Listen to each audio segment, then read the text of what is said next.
ரகு இறந்த உடனே பண்ண ஒரு படம்.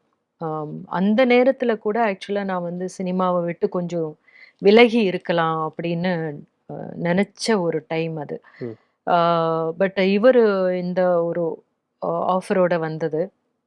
ஆம். ஏன்னா நான் வந்து இதுக்கு முன்னாடி மொட்டை போட்டிருந்த ஸ்டில்ஸ் பார்த்தாரா என்னன்னு தெரியல. அவரு மொட்டை போடுவீங்களான்னு கேட்டாரு. நான் சொன்னேன், "கேரக்டருக்கு தேவைன்னா மொட்டை போடுறதுக்கெல்லாம் எனக்கு பிரச்சனை கிடையாது. பட் ஸ்டில் அ இப்போ நடிக்கணுமா அப்படின்னு நெனச்சிட்டுருக்கேன்." அப்படின்னு சொன்னபோது, "அதுக்கு கதைய கேளுங்க. இது புடிச்சதுன்னா, இது மட்டும் நடிச்சுட்டு அதுக்கப்புறம் யூ கேன் டிசைட்." அப்படின்னாரு. அந்த பாட்டுல மட்டும் தான் வருவேன். பட் அந்த படமே முழுக்க இந்த அம்மாவ நோக்கியும், அந்த இன்னொரு அம்மாவ நோக்கியும் போகுறது.